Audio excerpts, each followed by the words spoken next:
अस्सलाम वालेकुम all of you. हम केमिस्ट्री 10th में चैप्टर नंबर 13 को डिस्कस कर रहे हैं।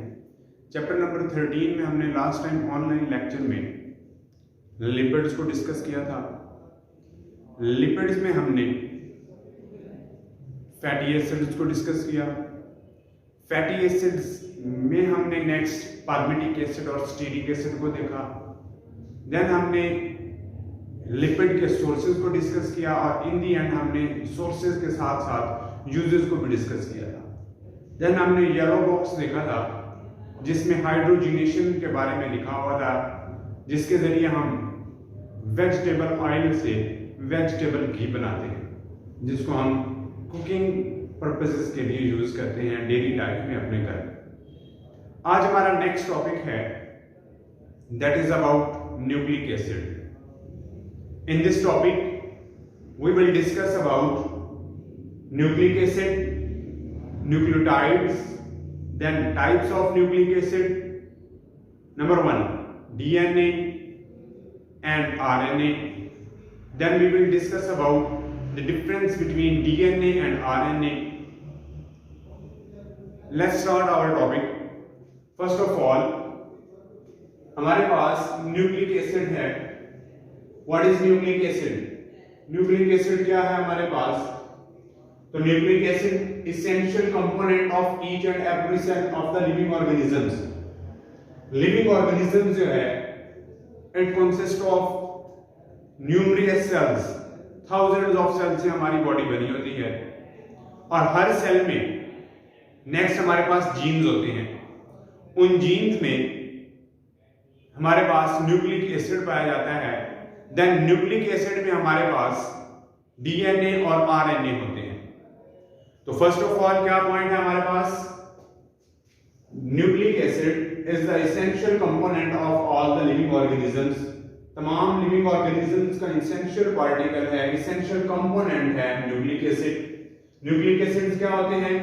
लॉन्ग चेन मैक्रोमोलिक्यूल्स है हमारे पास, कि ये लॉन्ग चेन होते हैं और क्या है? Macromolecules and made up of nucleotides। जिस तरह हमने प्रोटीन में डिस्कस किया था that amino acids are the building blocks of protein, same हमने इसी तरह लिपिड्स में डिस्कस किया that lipids are made up of fatty acids and glycerols। in the same way हमारे पास न्यूक्लिक एसिड है। Nucleic acid is made up of nucleotides. Nucleic acid हमारे पास nucleotides का बना होता है। देन हम न्यूक्लियोटाइड्स के बारे में थोड़ा सा देखते हैं कि न्यूक्लियोटाइड्स क्या होते हैं। न्यूक्लियोटाइड्स हमारे पास first of all these are the building blocks of nucleic acid. ये हमारे पास क्या है? न्यूक्लिक एसिड के बिल्डिंग ब्लॉक्स हैं। N mean nucleic acid. Nucleic acid के बिल्डिंग ब्लॉक्स हैं हमारे पास न्यूक्लियोटाइड। नेक्स्ट अब हमें ये देखना है कि एक न्यूक्लियोटाइड कौन कौन सी चीजों से मिलकर बना होता है। हमारे पास एक न्यूक्लियोटाइड, उसमें नाइट्रोजीनियस बेसिस होती हैं, देन फॉस्फेट ग्रुप्स होते हैं इसमें, नेक्स्ट पेंटोज शुगर होता है। ये तीन एसेंशियल कंपोनेंट हैं किस चीज के? एक न्यूक्लियोटाइड के। ये एक मैंने न्यूक्लियोटाइड की स्ट्रक्चर बनाई है। स्ट्रक्चर में आप देख सकते हैं कि ये हमारे पास फॉस्फेट ग्रुप है,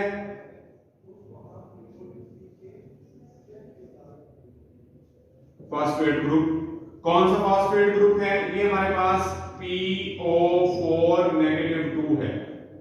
आप इसमें देख सकते हैं PO4 -2। देन इसमें हमारे पास ये वाला जो पार्ट है ये एक पेंटोज शुगर है, पेंटोज शुगर। नेक्स्ट हमने ये देखा है कि इसमें नाइट्रोजीनियस बेस भी होती है। अब नाइट्रोजीनियस बेस इसमें ये है, ये हमने एडिनिन ली हुई है। दीज नाइट्रोजीनियस बेसिस, ये जो नाइट्रोजीनियस बेस है it may be adenine, guanine, cytosine and thymine or uracil, ये हमारे पास हो सकती हैं नाइट्रोजीनियस बेसिस।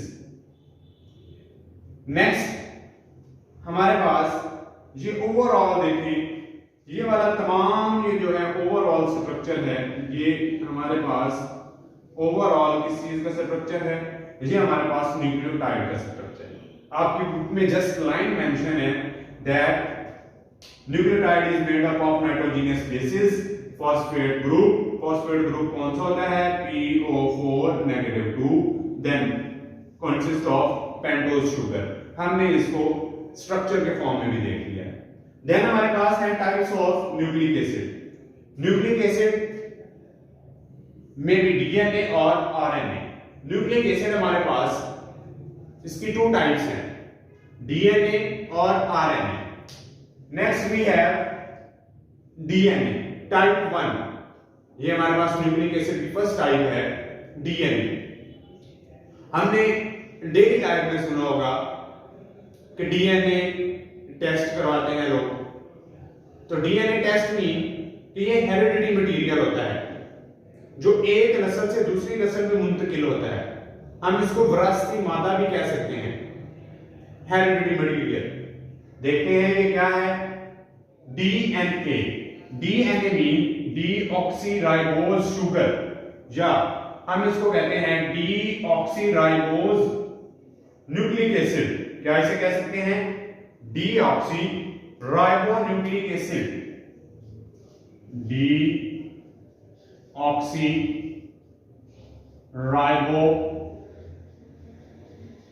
डीऑक्सीराइबोन्यूक्लिक एसिड हम इसको कह सकते हैं।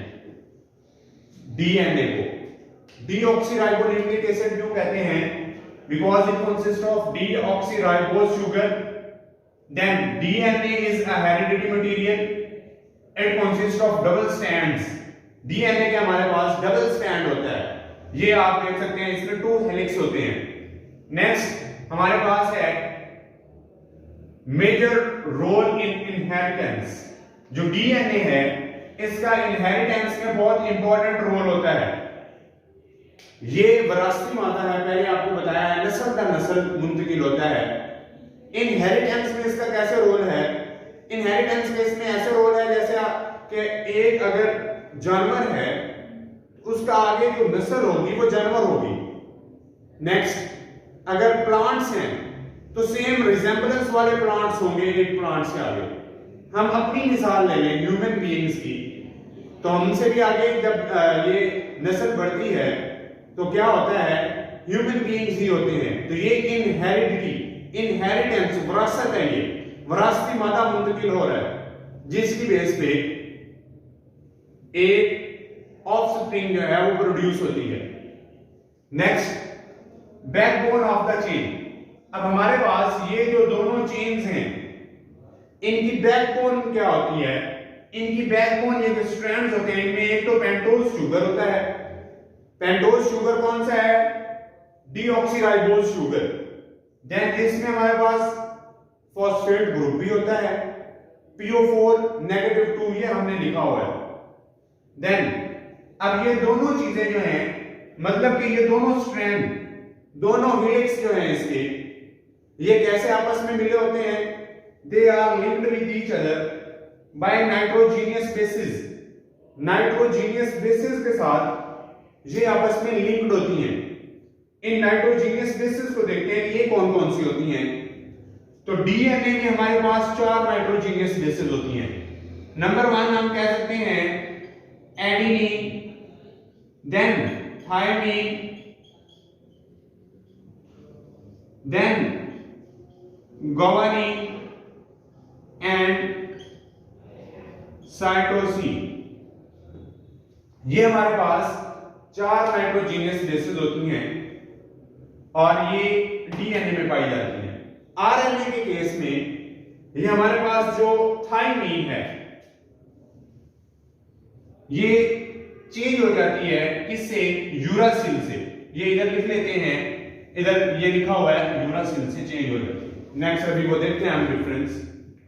तो देखें आपने याद कैसे रखना है इसको, ये भी साइंटिफिक बात नहीं है याद रखने का तरीका। ये एक हम इसे कह लें कि हमने अपने माइंड के हिसाब से बनाया हुआ है AT and GC.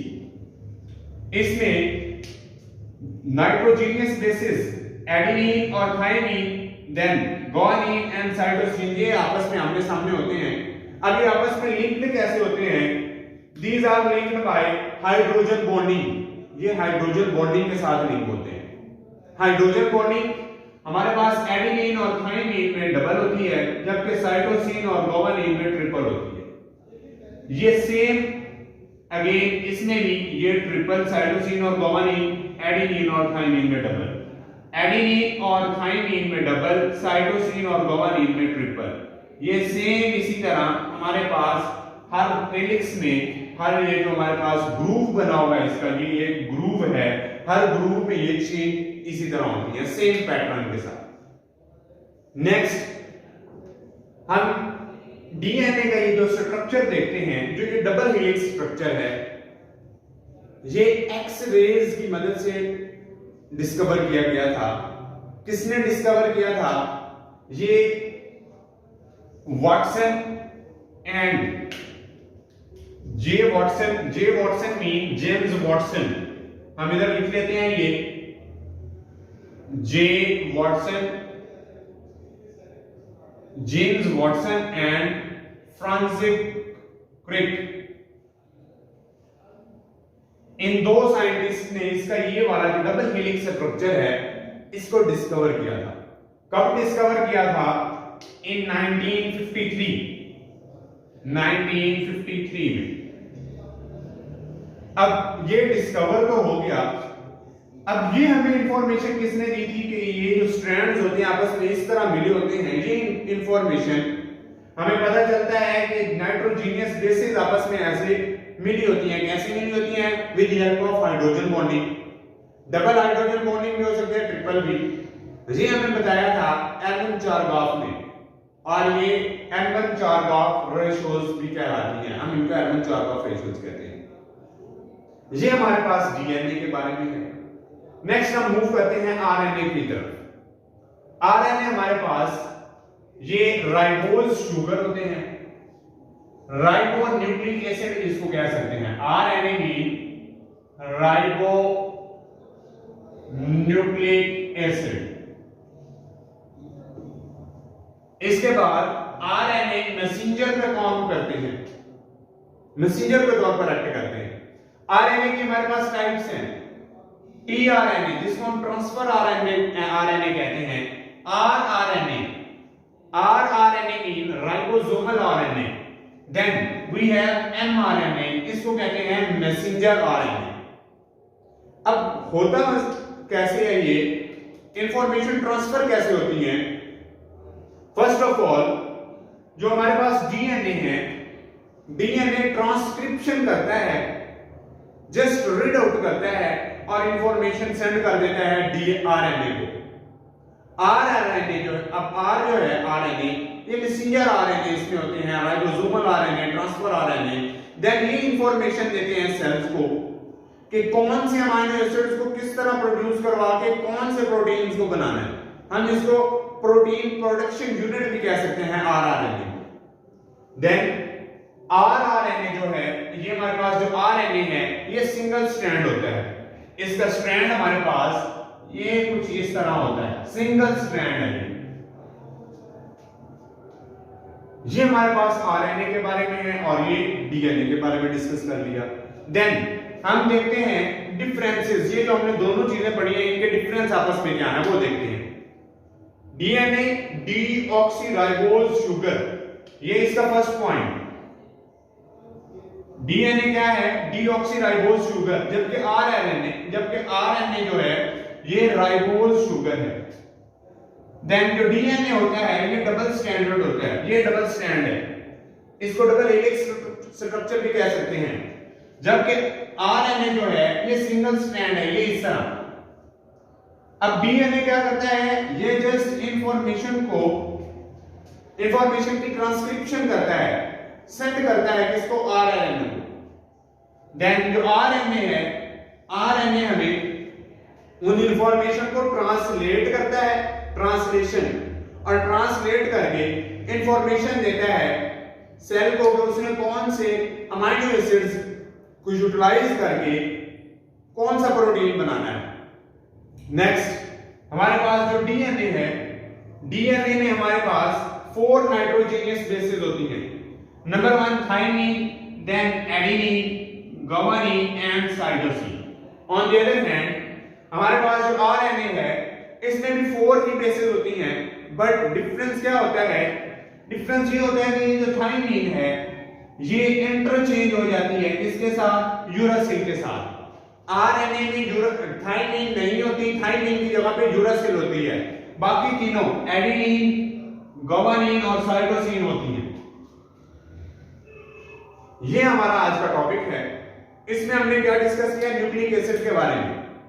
Nucleic acid हमारे पास हेरिडिटी मटेरियल है। देन न्यूक्लिक एसिड के हमने टाइप्स देखी हैं, डीएनए और आरएनए।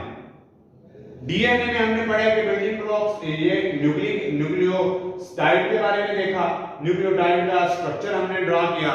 देन डीएनए के बारे में हमने देखा है कि डीऑक्सीराइबोस शुगर होती है, हेरिडिटी मटेरियल है। देन हमारे पास ये क्या है? डबल स्ट्रैंड होती है। नेक्स्ट हमने इसके स्ट्रक्चर को देखा। स्ट्रक्चर के बाद हमने आरएनए को डिस्कस किया। आरएनए क्या है? राइबोस शुगर है, मैसेंजर के तौर पर भी काम करती हैं।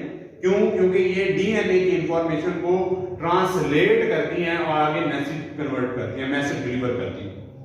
सिंगल स्टैंडर्ड होती हैं, सिंगल स्टैंड। नेक्स्ट हमने इनके डिफरेंस को देखा है। अब एक आपकी बुक में एंड पे इस टॉपिक की एंट्री इस तरह लिखा हुआ है कि डीएनए,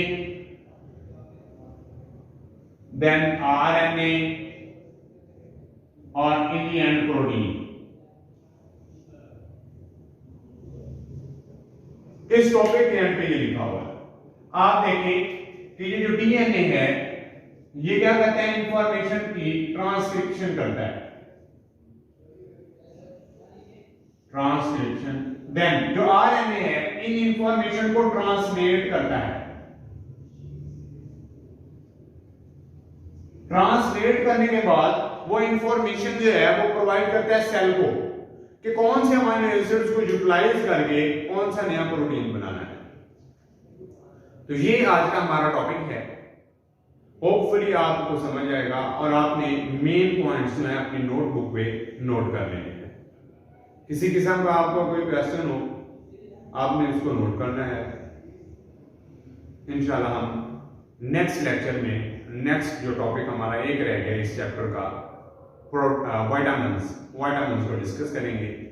थैंक्स अ लॉट।